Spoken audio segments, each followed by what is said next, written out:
네, 핫한 IT 이슈 파헤쳐드리는 이수다 시간입니다. 국내 대표적인 인터넷 기업인 네이버와 카카오가 올해 주총에서 해외 진출을 밝혔습니다.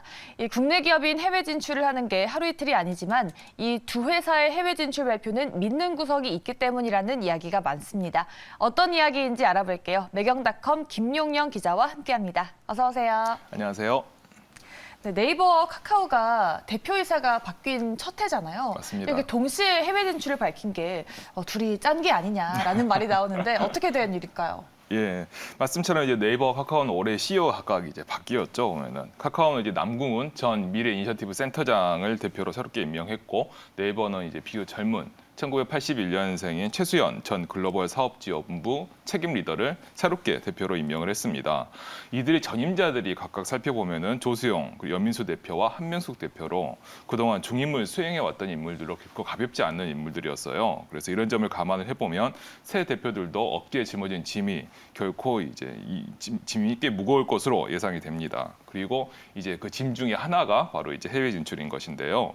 그리고 여기에는 특히 카카오의 경우에는 이제 경영진의 무분별한 스톡옵션 행사에 대한 비판, 그리고 또 골목상권 침해 논란 등 여러 가지 이제 비판이 있었었는데, 해외 진출을 통해서 이 분위기를 좀 다잡으려고 하는 의도도 이번에 내포되어 있는 것으로 파악되고 있습니다. 분위기를 잡으려는 의도인데, 그런데 이 네이버와 카카오가 해외 진출에 나선 게 사실 이번이 처음은 아니잖아요. 맞습니다. 그동안 이 해외 진출 관련된 성과가 좀 어땠나요? 예, 한번 쭉 이전에 해외 진출했던 사례를 살펴보면 네. 답이 좀 나올 것 같은데요. 특히 이제 네이버 같은 경우는 보면 이제 이해진 창업자가 이제 해외 사업을 직접 챙기면서 유럽과 같은 여러 곳에 이제 다양한 거점을 이제 확장하기도 했었었고요. 사실 그리고 카카오 같은 경우도 카카오톡을 오래전부터 해외에 소개를 했었습니다. 그리고 이를 위해서 해외 스타트업을 인수하기도 했었어요. 하지만 안타깝게도 양사 모두 이 성과가 그렇게 좋지는 않았었는데요. 이 카카오가 인수한 이제 싱가포르 회사인 패스모바일 같은 경우는 SNS 회사인데, 인수 이후에 사용자를 늘리는 데 이제 실패를 해서 시장 점유율이 급격히 하락을 했습니다. 그리고 네이버 같은 경우도 최근 몇 년간 살펴보면은 유럽에서 이제 인공지능과 같은 다양한 기술 개발과 스타트업 육성에 나섰었어요. 하지만 아직까지는 크게 가시적인 성과를 보여주지 못하고 있는 것으로 파악되고 있습니다. 안타깝게 해외에서는 아직까지는 가시적인 성과를 보여주지 못한다라고 하셨는데, 사실 국내에서는 그래도 네이버와 카카오가 아주 잘 나가는 기업들이잖아요. 맞습니다. 근데 해외에서는 이렇게 뚜렷한 성과를 보여주지 못했던 이유가 뭘까요? 사실 두 회사가 그동안 이제 해외에 말씀처럼 꽤 많은 자금과 인력을 투입을 했고, 네. 또 살펴보면 인적 부분 성과를 거둔 측면도 분명히 있습니다. 특히나 네이버의 일본 자회사인 라인과 같은 경우에는 지금 굉장히 큰 회사로 성장을 했죠. 그래서 라인의 사례를 제외한 두 회사의 해외 진출은 그래서 이 잘못된 판단 같은 문제도 일부 있지만, 이 운이 없었던 것도 상당히 큰 이유로 좀 될 수 있을 것 같습니다. 특히 카카오 같은 경우는 보면은 앞서 말씀드린 것처럼 이제 카카오톡을 해외에 소개했지만 그 시기가 비교적 너무 일러서 불운을 겪은 사례라고도 좀 볼 수가 있겠고요.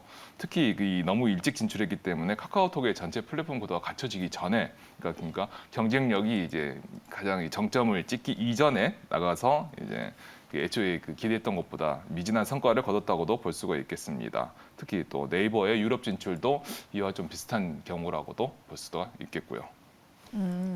그렇군요. 지금 네이버 유럽 진출이랑 카카오랑 좀 비슷한 경우라고 네. 말씀을 해주신 것 같은데, 그럼 이번에 카카오와 네이버가 해외 진출을 밝혔습니다. 이번 진출이 이런 과거와는 다른 사례로 좀 나아갈 수 있을까요? 네, 사실 이제 그 부분이 이제 네. 오늘 말씀드릴 내용의 핵심이겠죠. 과거 네이버, 카카오의 해외 진출 같은 경우를 보면은 이제 앞서 말씀드린 거에 되겠는데, 네. 특정 서비스나 아니면 특정 기술을 이제 주 대상으로 삼고 진출을 했습니다. 특히 카카오 같은 경우는 이제 앞서 말씀드린 것처럼 카카오톡 자체를 이제 들고 해외로 진출을 하거나, 그리고 이 SNS 회사인 패스모바일 인수한 것도 이제 메신저, 소셜 네트워크와 같은 이런 서비스를 특정 지은 것이고요. 그리고 하지만 반대로 또 네이버의 유럽 진출을 또 살펴보면 인공지능과 같은 기술에 초점을 맞췄단 말이죠. 그렇기 때문에 아직 좀 이른 이 기술 개발 단계에 있는 이 첨단 기술에 초점을 맞추다 보니까 이 가시적인 성과가 드러나지 않은 측면이 있습니다. 하지만 올해부터 이제 양사가 내걸고 있는 해외 진출은 이제 이전과는 좀 다른데요. 이 같은 기술과 서비스가 아니라 바로 콘텐츠에 초점을 맞추고 있다는 점이 가장 큰 차이라고 할 수가 있겠습니다. 구체적으로 말씀드리면은 이제 웹툰이 이제 가장 주력 진출 분야로 이제 꼽히고 있고요. 그리고 여기에서 꼭 웹툰으로 국한된 것이 아니라 이제 한류라고 하는 이 거대한 트렌드를 중심으로 하는 컨텐츠의 전 분야와 그리고 디지털 컨텐츠와 연계되어 있는 첨단 기술이라고 할 수 있는 메타버스 그리고 블록체인과 가상자산, NFT까지 망라하고 있다는 것이 이제 과거 해외 진출과의 차별화 지점이라고 할 수가 있겠습니다. 네, 웹툰이 주력 진출 분야이고 또 여기서 그치지 않고 메타버스뿐만 아니라 최근에 핫하게 떠오르고 있는 블록체인까지 아우르는 게 좀 과거랑 다른 점이다라고 말씀해 주셨습니다.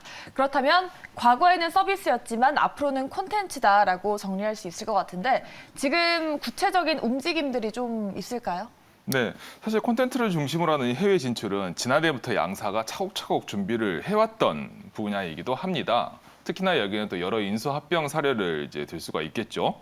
카카오 같은 경우는 지난해 북미 웹툰 플랫폼인 타파스 그리고 또 웹소설 플랫폼인 레디시를 각각 인수를 했고요. 네이버도 이제 와패드라고 하는 웹소설 플랫폼을 인수를 한 바 있습니다. 특히 여기에는 이제 앞서 말씀드린 컨텐츠와 메타버스 이런 여러 기술을 연결시킬 수 있는 경로로 이제 볼 수 있는 가상자산 분야가 있는데 카카오가 최근에 일본의 가상자산 거래소인 사쿠라 익스체인지 비트코인을 인수를 했습니다. 그래서 해외 가상자산 시장에 진출을 한 것인데요. 이래서 이제 컨텐츠와 여러 기술의 연결을 역할을 좀 수행할 것으로 예상이 되고 있습니다. 그리고 여기에 네이버 같은 경우도 사실 이제 라인이 일본에서 자회사인 라인 넥스트를 통해서 가상자산 사업을 운영하고 있죠. 그리고 이제 카카오 자체도 말씀드리면 이제 계열사인 이제 크러스트를 통해서 클레이튼 블록체인을 또 오래전부터 운영하고 있고 이 크러스트가 올해의 목표가 해외 진출로 해서 활발한 활동을 벌이고 있는 상태입니다. 그래서 역시 이들이 모두 해외 시장 공략이라는 목표를 향해서 모이고 있다라고 할 수 있겠습니다. 네, 이렇게 지금 한국 콘텐츠의 글로벌 위상은 지금 그 어느 때보다 높아졌는데요. 우리 방탄소년단 BTS와 오징어 게임에 이어서 디지털 콘텐츠에서도 히트작이 나오기를 좀 기대해 보겠습니다. 네이버와 카카오의 분발을 기대합니다. 지금까지 이수다였고요. 매경닷컴 김용현 기자는 여기서 보내드리겠습니다. 오늘 말씀 고맙습니다. 감사합니다.